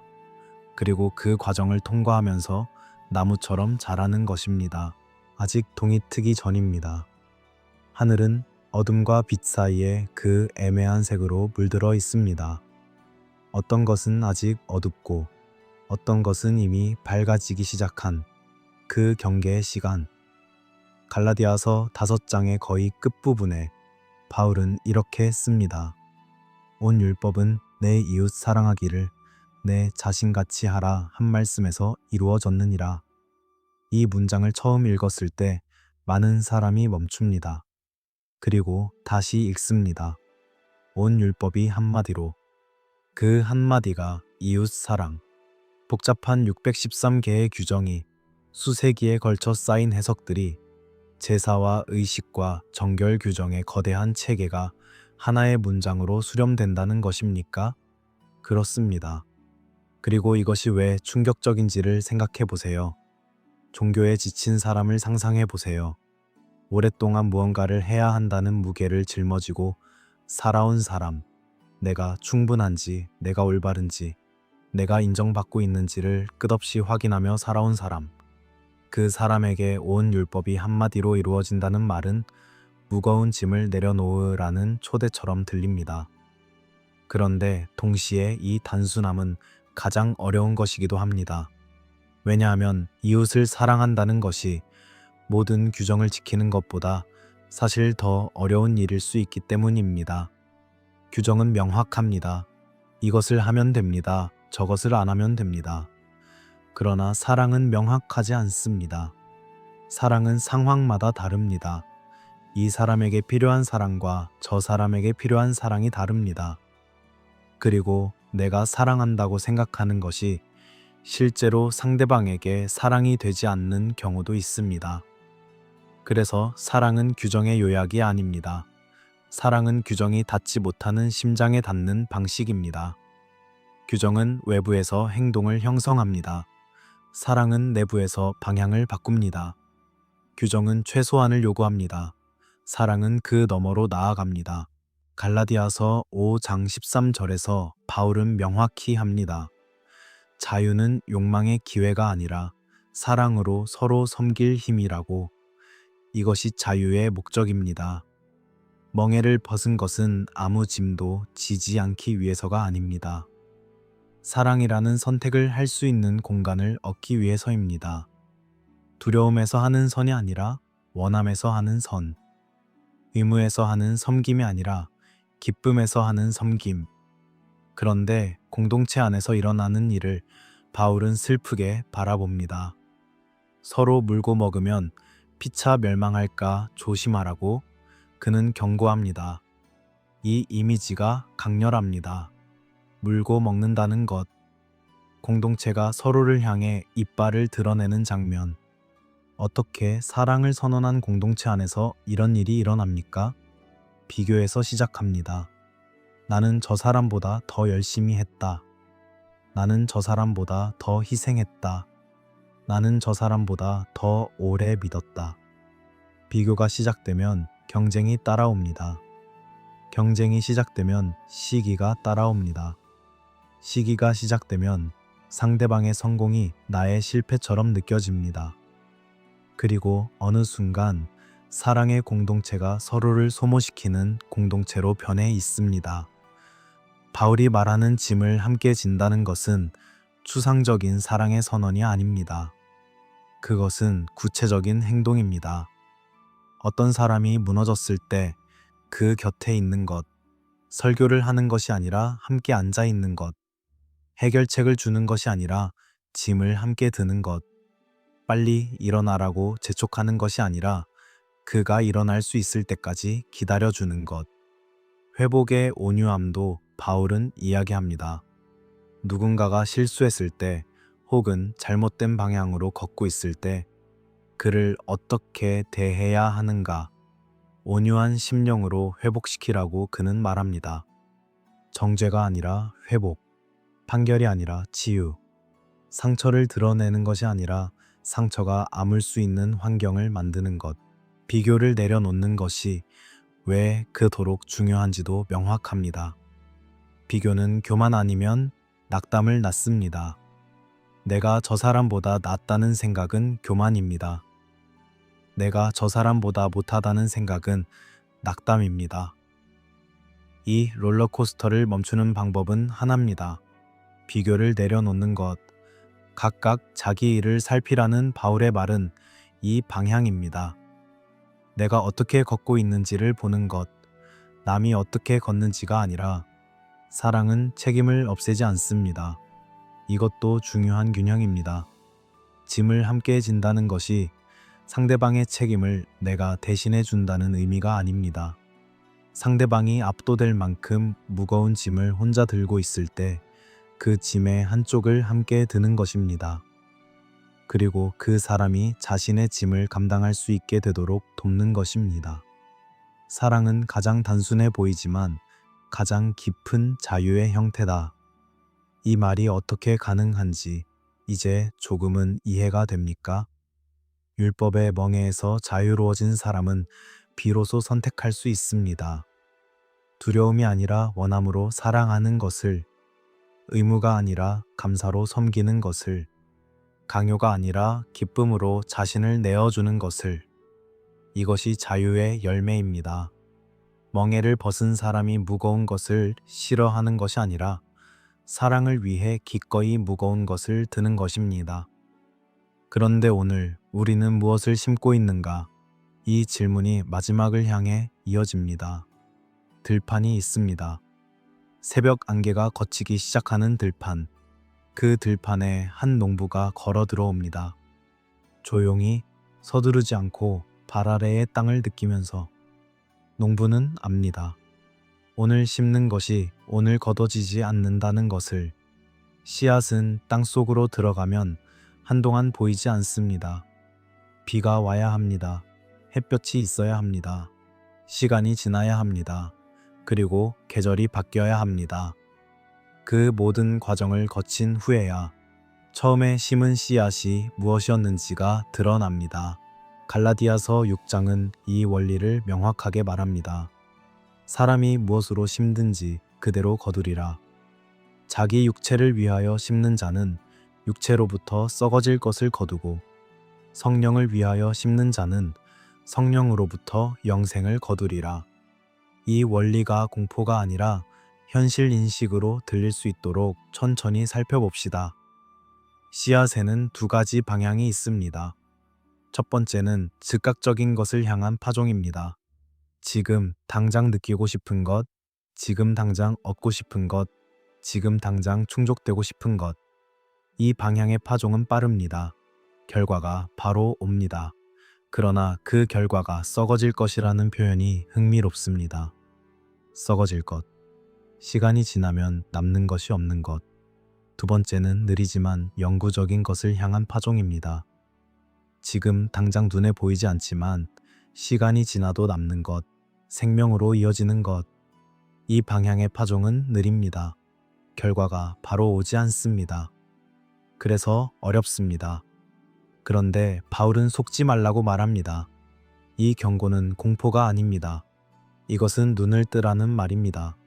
우리가 심는 것이 정말로 우리가 원하는 것을 만들어내고 있는지를 보라는 것입니다. 구원은 은혜입니다. 이것은 변하지 않습니다.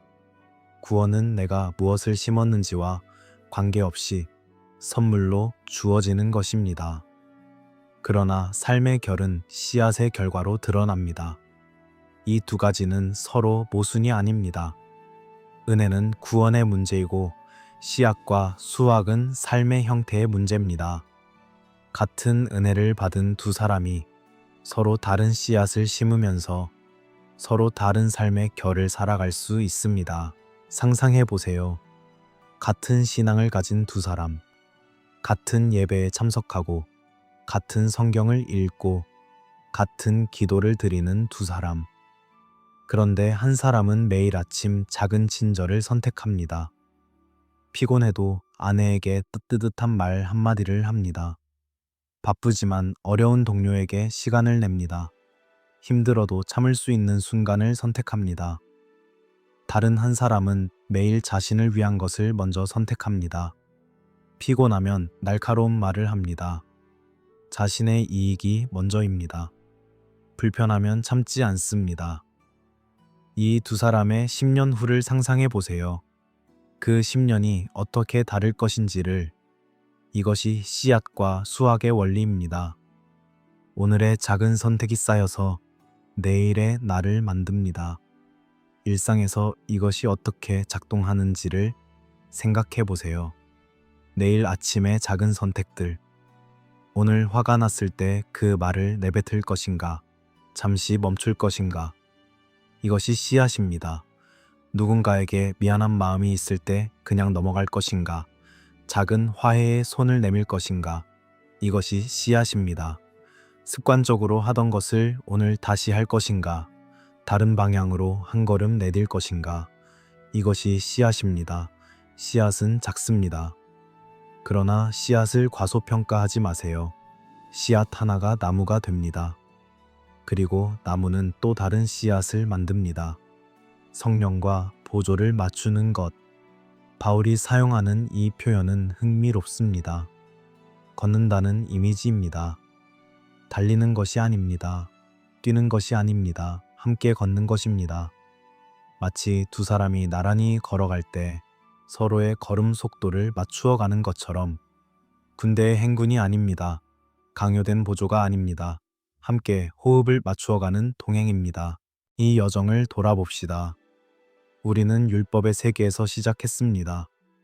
613개의 규정이 삶의 공기처럼 스며든 세계, 반복되는 제사, 계속 세워지는 울타리, 그리고 오늘도 실패했다는 조용한 피로, 그리고 그 세계를 향해 선언된 하나의 전환. 휘장이 찢어지고 접근이 열리고 반복이 끝났습니다. 그 소식이 로마의 도로를 타고 먼지 속을 걸어 갈라디아의 작은 공동체들에게 닿았습니다. 그들은 자유를 맛보았습니다. 그러나 자유는 불안합니다. 그래서 다시 먼 길을 향해 손을 뻗으려 했습니다.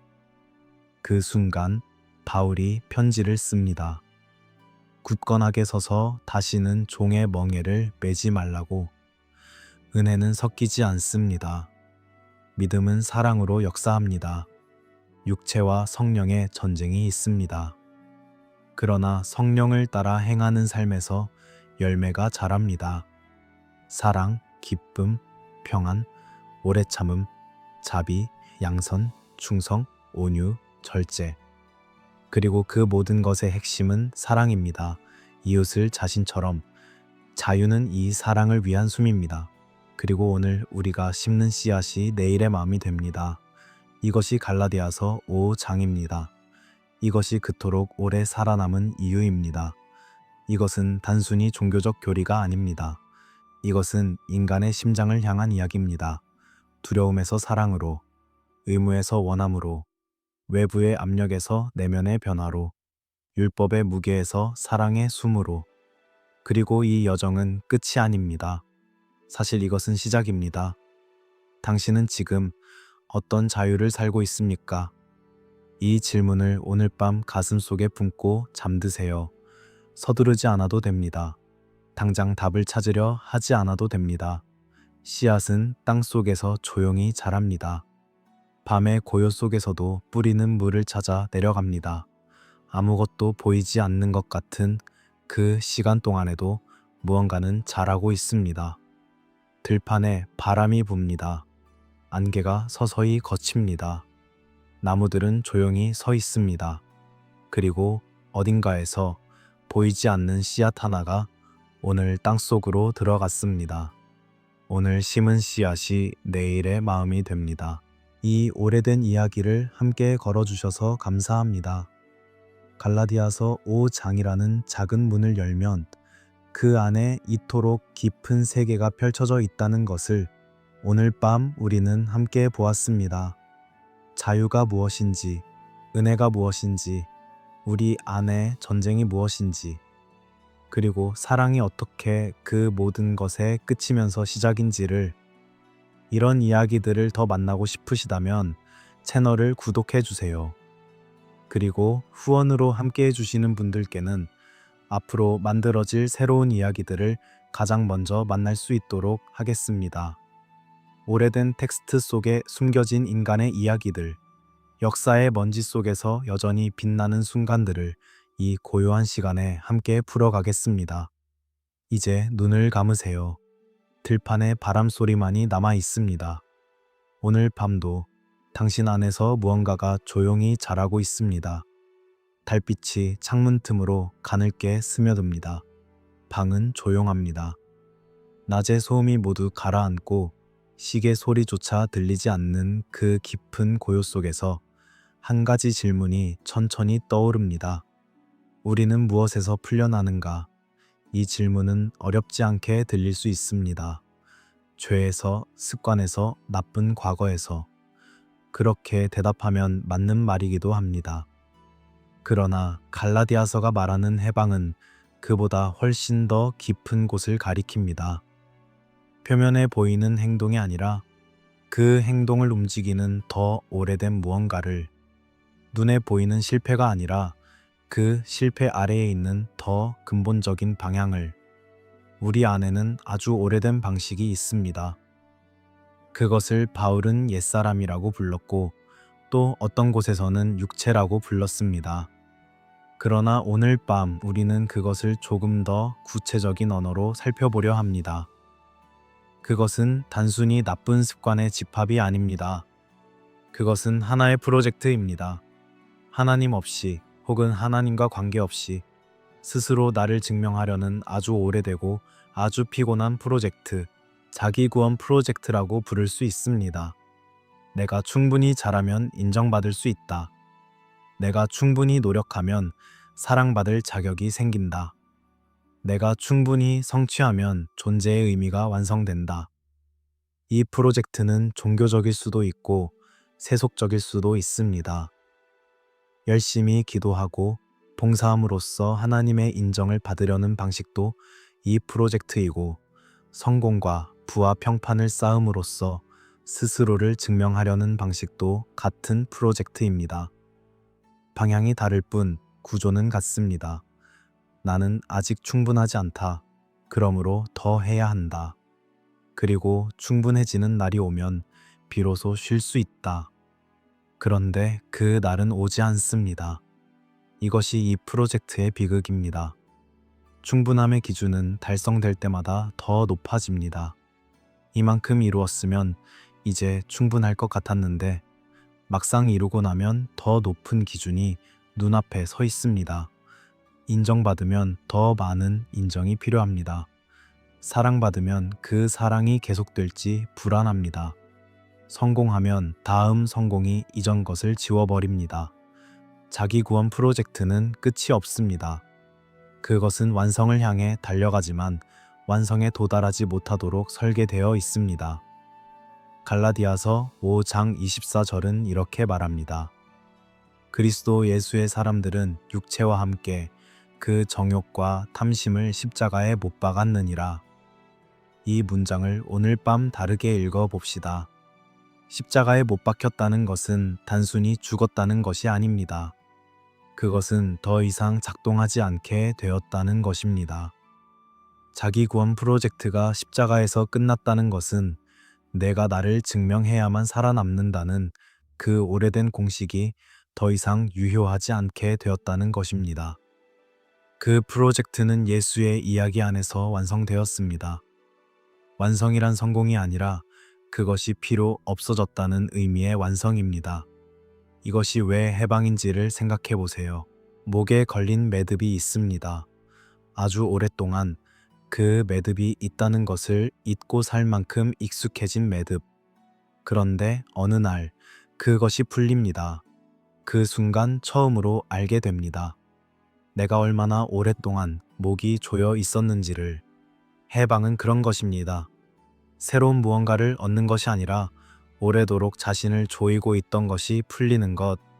이 해방이 실제 삶에서 어떻게 느껴지는지를 율법적 자기관리와 대비해서 살펴봅시다. 율법적 자기관리란 무엇입니까?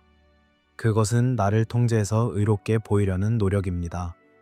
화가 나도 화를 내지 않는 것, 욕심이 나도 욕심을 드러내지 않는 것, 지치고 무너지고 싶어도 괜찮은 척하는 것. 이 모든 것이 통제입니다. 그리고 이 통제는 외부의 기준, 타인의 시선, 종교적 규범을 향한 것입니다. 내가 진짜 어떤 사람인지가 아니라 내가 어떻게 보이는지를 관리하는 것입니다. 이 방식은 피곤합니다. 끝없이 감시해야 합니다. 끝없이 유지해야 합니다. 그리고 혼자 있을 때, 아무도 보지 않을 때, 그 통제가 무너지는 순간이 오면 더 깊은 수치심이 밀려옵니다. 나는 진짜 의롭지 않았구나. 나는 그저 의롭게 보이고 있었을 뿐이구나. 반면 성령의 인도는 다른 방향에서 작동합니다. 그것은 억누르는 것이 아니라 자라는 것입니다. 뿌리에서 물이 올라와 가지를 적시고 가지에서 잎이 피어나고 잎에서 열매가 맺히는 것처럼 안에서 변화가 시작됩니다. 통제가 아니라 변화, 억압이 아니라 성장. 이 방향은 밖을 향한 연기가 아니라 안에서 자라나 밖으로 흘러나오는 실제입니다. 차이는 느껴집니다. 두려움에서 나오는 선함과 사랑에서 나오는 선함은 다릅니다.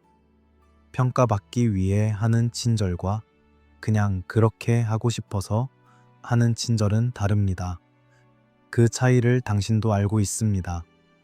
마음 깊은 곳에서 그 차이가 느껴진 순간들이 있었을 것입니다.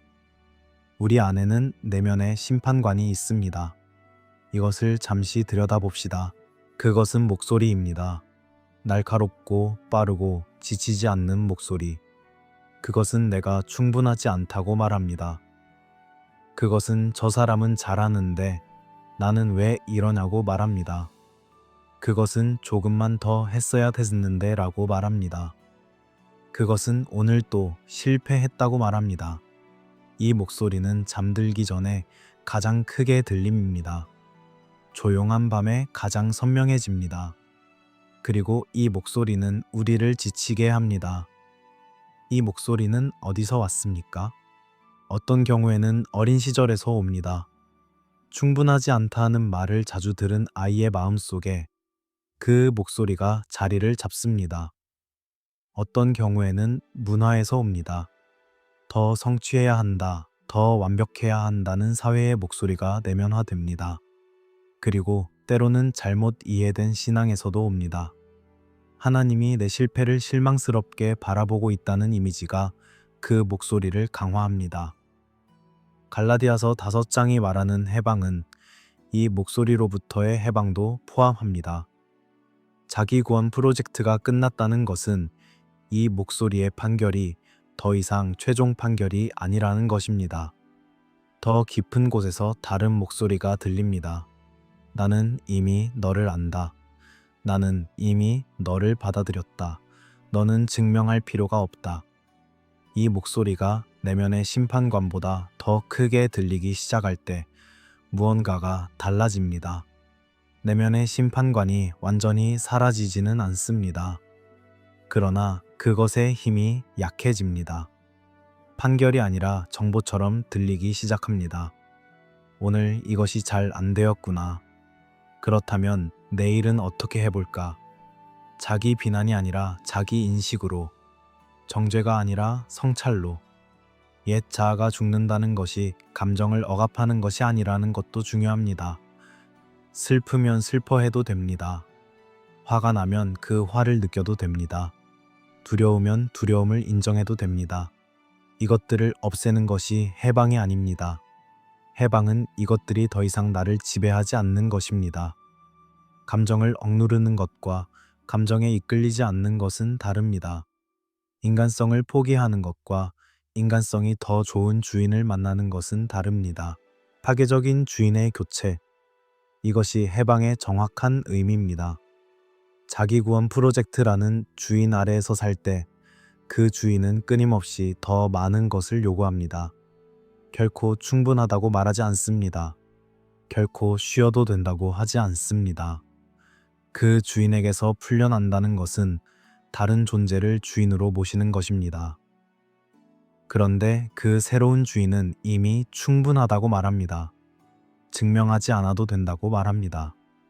오늘 실패했어도 내일 다시 시작할 수 있다고 말합니다.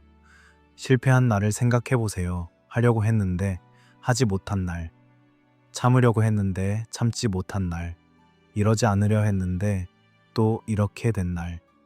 그 날 밤 자기 구원 프로젝트 아래에 있는 사람은 더 깊은 구덩이로 빠져듭니다. 또 실패했다. 나는 안 되는 사람이다.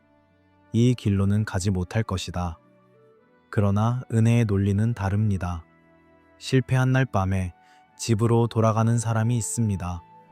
먼 길을 걸어서 어두운 길을 더듬어서 문을 두드리는 사람. 그 문은 닫혀 있지 않습니다. 그리고 들어가는 사람에게 무엇을 더 하라고 요구하지 않습니다. 그저 돌아온 것을 알고 있습니다. 이것이 은혜로 돌아온다는 것입니다. 자기 비난의 구덩이에 더 오래 있는 것이 경건한 것이 아닙니다. 실패를 인정하고 방향을 다시 잡고 문을 두드리는 것. 이것이 갈라디아서가 말하는 삶의 리듬입니다. 오늘 밤 잠들기 전에 조용히 이것을 물어볼 수 있습니다. 오늘 나는 무엇을 증명하려 애썼는가? 어떤 기준 앞에서 내 자신을 평가하고 있었는가? 그리고 그 무게를 오늘 밤만큼은 내려놓을 수 있는가? 이것은 무책임해지는 것이 아닙니다. 이것은 더 깊은 자유를 향해 한 걸음 걷는 것입니다. 자기 구원 프로젝트를 내려놓을 때 비로소 진짜 사랑이 시작될 수 있습니다. 두려움에서 나오는 선이 아니라 원함에서 나오는 선. 인정받기 위한 친절이 아니라 그냥 좋아서 하는 친절. 그리고 그 자유는 개인의 안돼서 멈추지 않습니다. 자유는 혼자 누리는 것이 아닙니다. 자유는 공동체를 다시 짓습니다. 멍에를 벗은 사람은 짐을 지지 않는 사람이 아니라 다른 사람의 짐을 함께 들 수 있는 사람이 됩니다. 스스로를 증명해야 하는 부담에서 풀려난 사람은 비로소 다른 사람을 있는 그대로 볼 수 있게 됩니다. 비교하지 않고 경쟁하지 않고 그저 그 사람 옆에 있어 줄 수 있게 됩니다. 나무에 걸린 오래된 멍에를 상상해 보세요. 아주 오랫동안 거기 걸려 있었던 것. 나무가 자라면서도 그것은 그 자리에 있었습니다. 그런데 지금 바람이 불어옵니다. 멍에가 천천히 흔들립니다. 그리고 조용히 멈춥니다. 그 고요함 속에서 우리는 다음으로 걸어갑니다. 자유가 공동체 안에서 어떻게 피어나는지를 보기 위해. 새벽의 작은 마을은 아직 잠들어 있습니다. 연기가 피어오르기 시작하는 굴뚝들, 문틈으로 새어나오는 첫 불빛, 그리고 조금씩 열리기 시작하는 문들. 이 장면에는 무언가 따뜻한 것이 있습니다. 혼자가 아니라는 것, 같은 새벽을 맞는 사람들이 있다는 것. 신앙은 혼자 살아내는 이야기가 아닙니다. 이 말을 천천히 음미해 봅시다. 현대의 신앙은 종종 지극히 개인적인 것이 됩니다. 나와 하나님 사이의 이야기, 내 마음속의 결심, 내 삶의 선택. 물론 신앙에는 깊은 개인성이 있습니다. 그러나 갈라디아서가 말하는 신앙은 혼자 완성되지 않습니다. 그것은 반드시 서로를 향합니다. 2000년 전 갈라디아의 공동체를 상상해 보세요. 소아시아 중부의 낯선 땅에서 다양한 배경을 가진 사람들이 함께 모였습니다. 유대인과 이방인이, 자유인과 노예가, 부유한 사람과 가난한 사람이. 그들에게는 공통된 것이 없었습니다.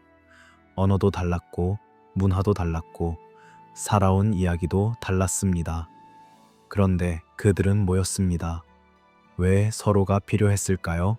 외로움이 있었습니다. 이 새로운 신앙을 받아들이면서 기존의 관계에서 멀어진 사람들, 가족에게서 이해받지 못한 사람들, 공동체에서 밀려난 사람들, 그들에게 다른 방식으로 가족이 되어줄 사람이 필요했습니다. 박해가 있었습니다. 당시의 새로운 신앙은 로마 제국의 다양한 도시에서 여러 형태의 압박을 받았습니다. 혼자서는 버티기 어려운 그 압박을 함께 견딜 수 있는 사람들이 필요했습니다. 경제적 불안이 있었습니다. 많은 이들이 하루하루를 힘겹게 살아갔습니다. 먹을 것이 부족한 날, 일이 없는 날, 아픈 날. 그 날들을 혼자 버티는 것은 너무 무거웠습니다. 그들은 서로에게 의존했습니다. 그것이 부끄러운 것이 아니었습니다. 그것이 공동체의 본질이었습니다. 바울은 갈라디아서 6장 2절에서 이렇게 씁니다.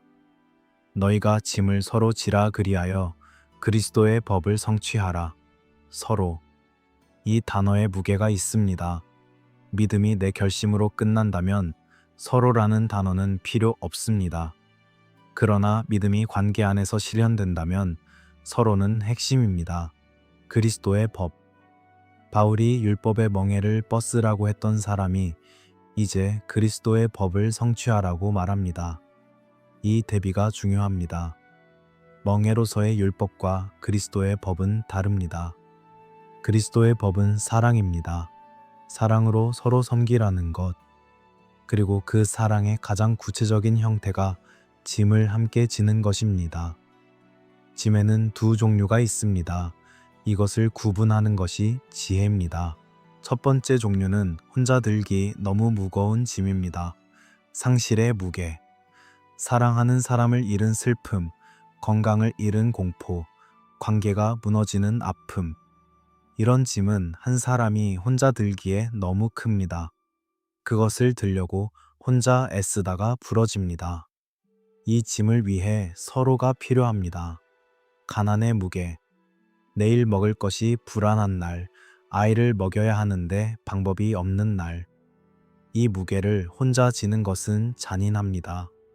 마음의 병의 무게, 깊은 우울, 끝없는 불안, 이유를 알 수 없는 공허함. 이것을 혼자 감당하려는 사람에게는 함께 앉아줄 누군가가 필요합니다. 두 번째 종류는 각자가 감당해야 할 몫입니다. 5. 절에서 바울은 말합니다. 각각 자기의 짐을 질 것임이라. 내 선택의 결과, 내 성찰의 의무, 내 책임. 이것을 누군가가 대신해 줄 수는 없습니다.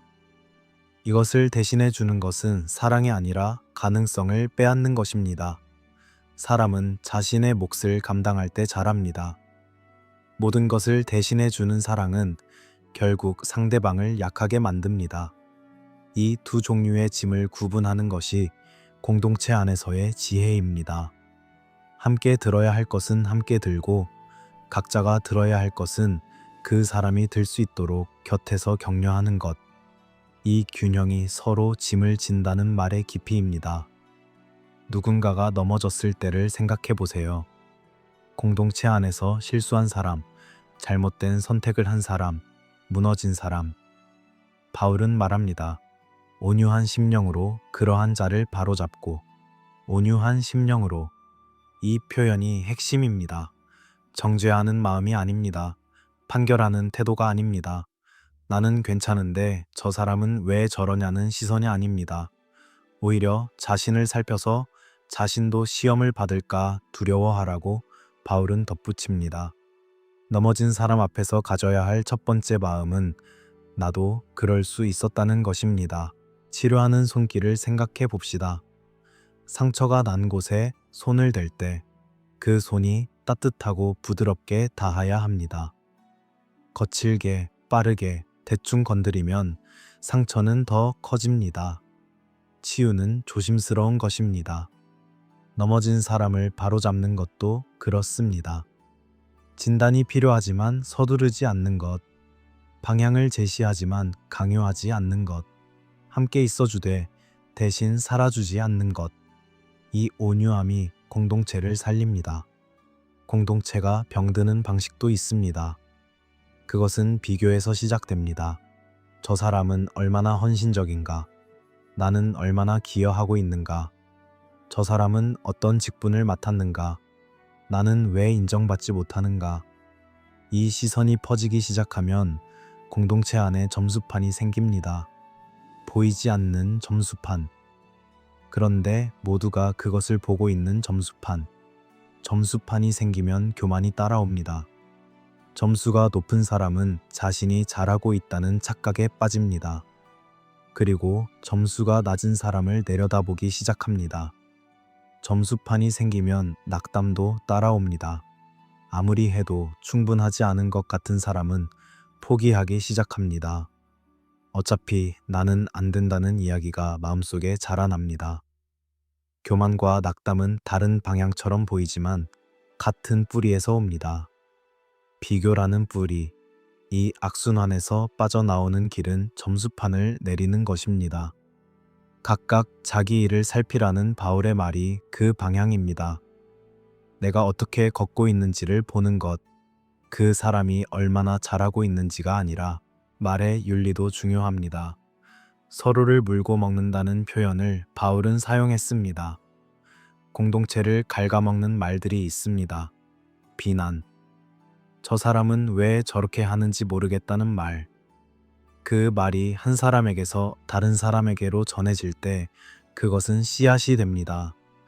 그리고 그 씨앗은 불신의 열매를 맺습니다. 조롱. 힘겨워하는 사람을 향해 그것도 못하느냐는 시선. 그 시선은 말이 아니어도 전해집니다. 뒷말. 없는 자리에서 하는 말. 이것은 관계의 지반을 조용히 흔듭니다.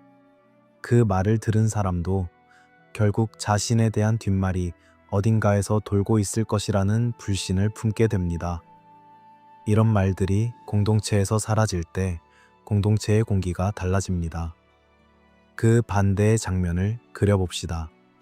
거창하지 않은 사랑의 실천들, 힘든 일이 있다는 말을 들은 날 밤, 짧은 문자 하나를 보내는 것, 생각하고 있다는 것, 조용히 식사를 함께 나누는 것. 말이 필요 없는 자리에서 그냥 함께 있는 것. 어떤 날에는 말 한마디보다 곁에 앉아 있는 것이 더 많은 것을 전합니다. 이런 작은 행동들이 공동체의 숨이 됩니다. 한 번의 큰 행사가 아니라 반복되는 작은 것들이 관계를 만듭니다. 그리고 그 관계 안에서 성령의 열매가 개인을 넘어 공동체의 공기가 됩니다. 사랑이 관계 안에서 드러나면 그 공동체의 분위기가 달라집니다. 실수해도 괜찮다는 안전함이 생깁니다. 약해져도 버려지지 않는다는 신뢰가 쌓입니다.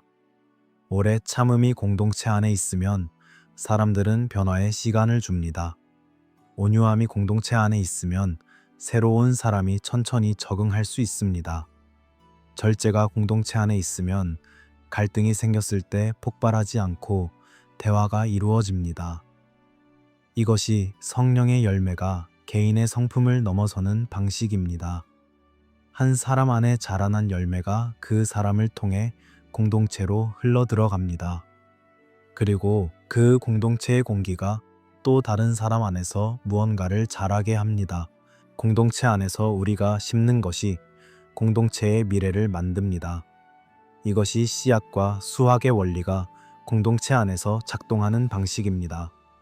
오늘 내가 공동체 안에서 뿌린 말, 내 태도, 내 선택, 이것들이 씨앗입니다. 그리고 그것들이 모여서 이 공동체가 10년 후에 어떤 모습일지를 결정합니다. 이제 이 긴 여정이 하나의 원을 완성합니다. 처음에 우리는 율법의 세계에서 시작했습니다. 613개의 규정이 삶의 공기가 된 세계, 반복되는 제사, 끝없는 울타리, 오늘도 실패했다는 피로, 그리고 그 세계를 향해 선언된 자유, 멍에를 벗으라. 은혜는 섞이지 않는다. 믿음은 사랑으로 역사한다. 내면에 전쟁이 있고 성령의 열매가 자란다. 사랑이 율법을 완성한다. 오늘의 씨앗이 내일의 마음이 된다. 그리고 이제 우리는 여기까지 왔습니다. 자기를 증명하려는 프로젝트가 십자가에서 끝났고 그 해방이 공동체를 다시 짓는다는 자리까지. 갈라디아서 5장의 핵심이 여기 있습니다. 자유는 방종이 아니라 사랑이고 사랑은 성령 안에서 자라나 공동체를 살립니다. 이것이 이 오래된 장이 수천 년을 살아남은 이유입니다. 이것이 여전히 오늘 밤 이 자리에서 말을 걸어오는 이유입니다. 촛불들이 하나씩 꺼집니다. 첫 번째, 두 번째, 세 번째. 방이 점점 어두워집니다. 그러나 어둠이 두렵지 않습니다. 마지막 촛불이 꺼지고 이제는 바람 소리만이 남습니다. 먼 데서 오는 그 바람 소리가 마치 오래된 이야기를 품고 온 것처럼 조용히 이 공간을 채웁니다. 이 밤 당신의 마음에도 열매가 자라기를. 자기를 증명하려 애쓰던 하루가 끝나고 증명하지 않아도 된다는 고요함 속에서 뿌리가 다시 물을 찾아 내려가기를. 그 뿌리에서 올라오는 생명이 천천히 계절을 따라 열매로 맺혀가기를. 당신은 혼자가 아닙니다. 같은 새벽을 맞는 사람들이 있습니다. 같은 길을 걷는 공동체가 있습니다. 함께 짐을 들어줄 사람들이 있습니다. 오늘 밤도 이 이야기와 함께 쉬어가 주셔서 감사합니다. 갈라디아서 5장이라는 오래된 문을 처음 열었던 그 밤부터 이 자리까지 긴 여정을 함께 걸어주셨습니다. 앞으로도 이런 이야기들을 더 많이 나누고 싶습니다.